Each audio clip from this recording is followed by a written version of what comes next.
اس لیے فرمایا اللہ تعالیٰ نے وَالْوَتَّبِعْ سَبِيلَ مَنْ أَنَابَ إِلَيْهِ، سبیل کہتے ہیں راستے کو، ہماری زبان میں سبیل کہتے ہیں جو شربت بانٹ رہا ہو، پانی بانٹ رہا ہو، پانی کی سبیل لگ گئی، دودھ کی لگ گئی، شربت کی لگ گئی، لیکن یہاں قرآن پاک کی زبان کے اندر سبیل کس کو کہتے ہیں؟ وَاتَّبِعْ سَبِيلَ مَنْ أَنَابَ إِلَيْهِ، فرمایا ان لوگوں کی راہ چلو جو ہماری راہ چلے ہیں، جو ہماری راہ چلے ہیں، اور فرمایا جب ان لوگوں کی راہ چلو گے جو اللہ کی راہ چلے ہیں تو فرمایا تم بھی ان رستوں میں چلتے چلتے اللہ تک پہنچ جاؤ۔ فرمایا قطرے کی حیثیت کوئی نہیں ہے۔ صحیح بھائی نے ایک دن مثال دی، میں نے نوٹ کر مجھے بڑی اچھی لگی کہ قطرے کی اپنی کوئی حیثیت نہیں ہے، لیکن وہ قطرہ دریا میں چلا جائے تو پھر کیا ہو جاتا ہے؟ دریا ہو جاتا ہے۔ سمندر میں چلا جائے تو سمندر بن جاتا ہے۔ فرمایا ایک بندے کی ہماری ویسے کوئی حیثیت نہیں، لیکن جب صالحین کے راستے پہ چل گئے تو پھر حیثیت ہو گئی ہے، پھر ایسی حیثیت ہے۔ فرمایا کہ منزلیں ان کو تلاش کرتی ہیں، دنیا ان کی عظمت کو سلام کرتی ہے۔ فرمایا اللہ رسول بھی اس کی قدر کرتے ہیں کہ یہ میرے نیک بندوں کی راہ چلا۔ فرمایا تیری رحمتوں کا دریا سریعام چل رہا ہے، تیری رحمتوں کا دریا سریعام چل رہا ہے، اور مجھے بھیک مل رہی ہے، اور مجھے بھیک مل رہی ہے، اور میرا کام چل رہا ہے، تیری رحمتوں کا دریا، اور سرے عرش نام تیرا، سرے حشر بات تیری، سرے عرش نام تیرا، سرے حشر بات تیری، اور کہیں بات چل رہی ہے، کہیں نام چل رہا ہے، آقا تیری رحمتوں کا دریا، اور اسے مانتی ہے دنیا، اسے ڈھونڈتی ہے منزل، راہ عشق مصطفیٰ پہ، بھئی راہ عشق مصطفیٰ پہ، جو غلام چل رہا ہے،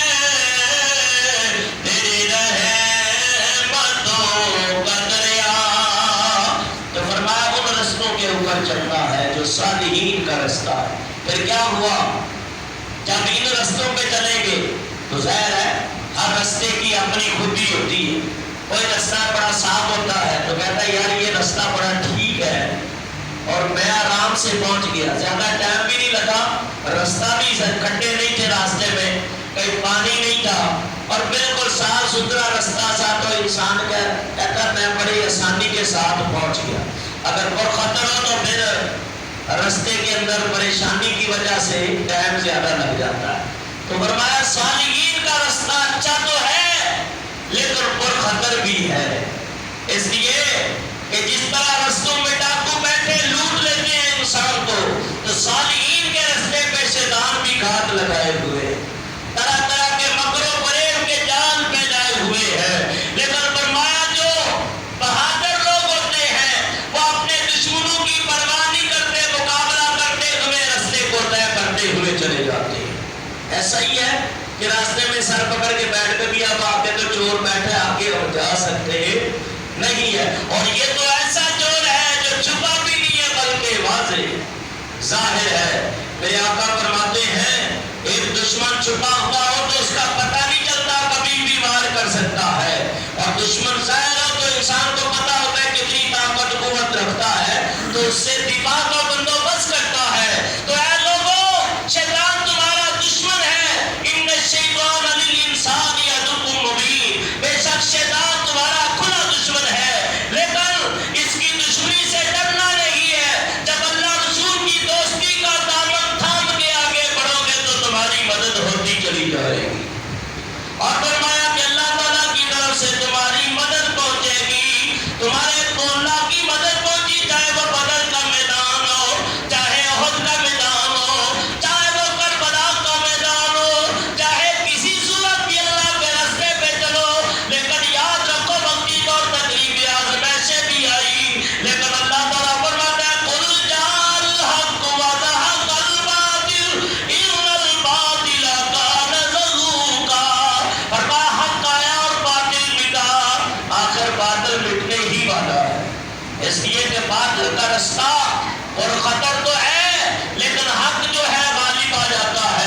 مقصد اسے پہنچتی ہے۔ پھر فرمایا جب اللہ کے رستے پہ چلو، ان رستے پہ جو لوگ چل نکلے ان کی طرف سے اللہ تعالیٰ کی طرف سے ان کے لیے انعام ہے۔ فرمایا وہ رستے کے اوپر سب سے پہلے کون چلا؟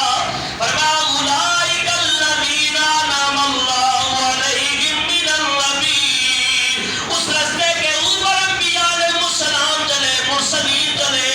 فرمایا کہ انبیاء علیہ السلام جب اس رستے پہ چلے تو فرمایا کہ ساتھ اور بھی اس رستے میں شامل ہو گئے۔ میں اکیلا ہی چلا تھا جانب منزل، میں اکیلا ہی چلا تھا جانب منزل، لوگ آتے گئے اور کارواں بنتا گیا۔ حضور مکے کے اندر اکیلے کی اعلان نبوت کرنے والے کوہ صغیرہ کی چوٹی کے اوپر دائیں دیکھا تو کافر ہے، بائیں دیکھا تو کافر اور مشرک ہے، لات و منات، حبل اور عزیٰ کے پوجنے والے بڑے بڑے رئیس جن کو اپنی سرداری پہ ناز تھا، اپنی عظمت پہ ناز تھا، اپنے پیسے پہ، اپنے مال و متا پہ ناز تھا، لیکن فرمایا جب آفتاب نبوت طلوع ہو گیا، جب نبوت کا سورج طلوع ہو گیا تو فرمایا وہ دل بھی تھے کہ جن کے دلوں نے اس سورج کی کرنوں کو اپنا نشیمن بنا لیا اور دعوت الحق کو قبول کر لیا، نبی کے ساتھ اس ہدایت کے رستے پہ چل نکلے۔ فرمایا سب سے پہلے اس رستے پہ آنے والے صدیق اکبر، حضرت عورتوں میں سیدہ خدیجہ الکبریٰ، فرمایا بچوں میں 8-10 سال کا بچہ علی مرتضیٰ شیر خدا۔ اس بڑے محفل میں اعلان کیا، عرض کیا آج بڑی محفل میں اعلان کرتا ہوں میں سچے نبی پہ جان و دل قربان کرتا ہوں، میں سچے نبی پہ جان و دل قربان کرتا ہوں، یقین رکھیے کہ خدمت میں رہوں گا یا رسول اللہ، میں زندگی بھر ساتھ دوں گا یا رسول اللہ، یقین رکھیے کہ خدمت میں رہوں گا یا رسول اللہ۔ اور پھر فرمایا ان کو درہ امتیاز کیا ملا، اسلام نے کیا تمغہ دیا، اسلام نے ان کو تحفہ کیا ملا، جزا کیا ملی اللہ کی طرف سے۔ فرمایا جو سب سے پہلے نبی کے اوپر ایمان لایا، ہدایت کے رستے پہ چل نکلا، نبی کے ساتھ شامل ہو گیا، اللہ فرماتا ہے والذی جاء بالصدق وصدق بہ اولئک هم المتقون، جو حق لے کے آیا، جس نے حق کی تصدیق کی وہ متقین میں سے ہو گئے۔ وہ کس سے ہو گئے؟ متقین میں سے ہو گئے، اس لیے کہ نبی کی تابعداری میں سب سے پہلے آگے بڑھنے والے صدیق اکبر، اسلام کے پہلے خطیب صدیق اکبر، اور حضور کے بعد ان کے امام اور سب سے پہلے امام صدیق اکبر ہے، خلافت میں بھی اول ہے، امامت میں بھی اول ہے، دینداری میں بھی اول ہے، تقوی میں بھی اول ہے، بعد نبی حضور کے پہلو میں جانے میں سب سے اول صدیق اکبر ہے۔ اور قیامت کے دن جب میرے مصطفیٰ اپنے مزار قرآن سے اٹھیں گے ان کے ساتھ سب سے پہلے اٹھنے والے صدیق اکبر ہے۔ حشر کے میدان میں جس کو سب سے پہلے جنت کی پوشاکیں پہنائی جائے گی وہ صدیق اکبر ہے۔ اور نبی کے ساتھ جو سب سے پہلے معیت میں جنت میں داخل ہوں گے صدیق اکبر ہے، اور جس کو نبی کے محل کے ساتھ پہلا محل نصیب ہوگا وہ صدیق اکبر ہے۔ تو فرمایا اللہ نے انعام کیا انعم اللہ علیہ النبیین، نبیوں کے اوپر، بات سمجھ آ گئی؟ والصدیقین، فرمایا صدیقین، والشہداء، یہ رستہ ہدایت کا اس میں شہداء بھی چلے ہیں، تبھی تو انہیں ہدایت کے رستے کا یہ لطف دے کے، یہ نظارے دیکھ کے کہ ہدایت یافتہ لوگوں اور ان کا رستہ اتنا لطف دیتا ہے، اتنا کیف و سرور دیتا ہے کہ بیوی کو بھول جاتا ہے، بچوں کو بھول جاتا ہے، بدر کے میدان میں نبی کے نام پہ اپنی جان قربان کر دیتا ہے۔ اور ہونا بھی یہی چاہیے، نہ جب تک کٹ مرو شاہ بطحا کی عزت و عظمت پر، نہ جب تک کٹ مرو شاہ بطحا کی عزت و عظمت پر، خدا شاہد ہے کامل میرا ایمان ہو نہیں سکتا۔ اور غلامان محمد جان دینے سے نہیں ڈرتے کہ سر کٹ جائیں، رہ جائیں، کوئی پرواہ نہیں کرتے۔ انہوں نے یہ مزے لیے ہیں تو عید کے جام انہیں جب پلائے گئے، عشق مصطفیٰ کا رنگ ان کے اوپر جب چڑھا ہے تو نماز میں دیکھو تو پہلی صف میں نمازی ملے گی، جہاد میں دیکھو تو غازی ملیں گے، مجاہد ملیں گے۔ فرمایا جاتے ہوئے اللہ کے کلمے کی شہادت دیتے ہوئے خون کا آخری قطرہ گر رہا ہے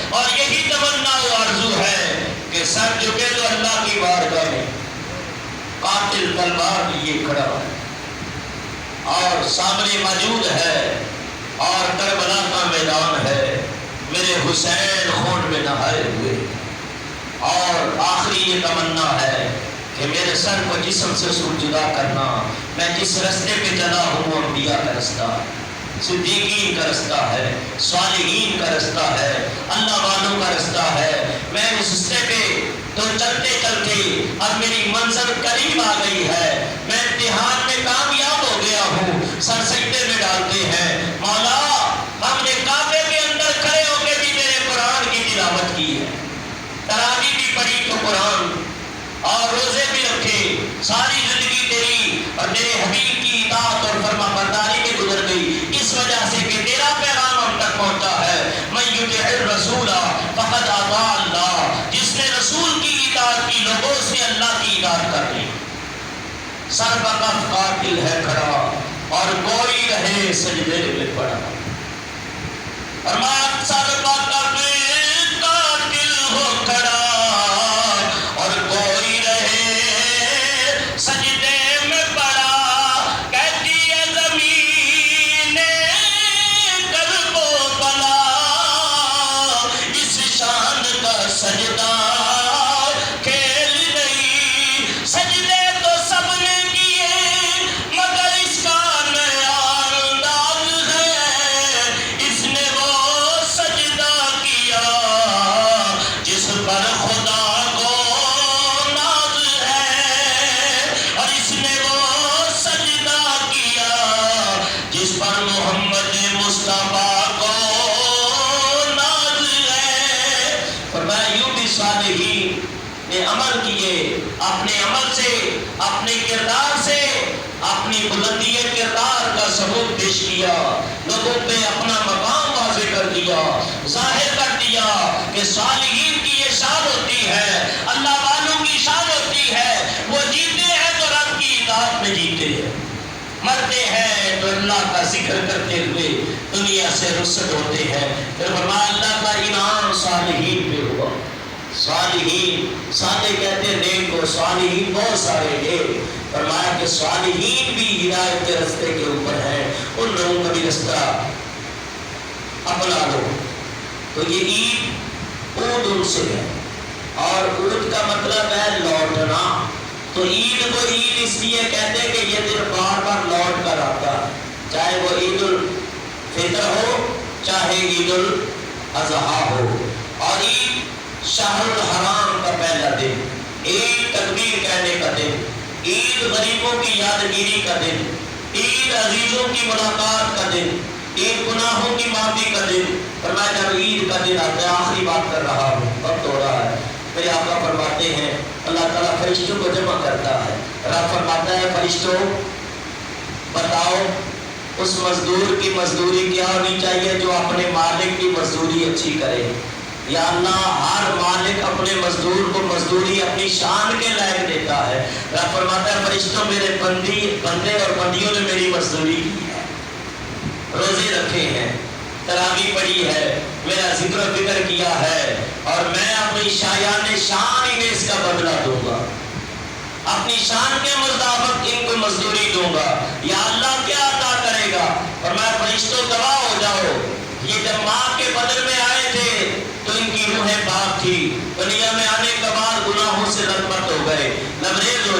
گئے، گناہ کیے، سرکشیاں کی، نافرمانیاں کی، لیکن آپ انہوں نے اطاعت کا رستہ اختیار کر لیا، روزے رکھے، تراویح اور میری بڑائی اور بزرگی بیان کی۔ مجھے آج کے دن کی قسم ہے، اے فرشتوں گواہ ہو جاؤ، یہ آئے تو گناہوں کے ساتھ تھے لیکن گھروں کو جائیں گے تو پاک و صاف ہوتے جائیں گے،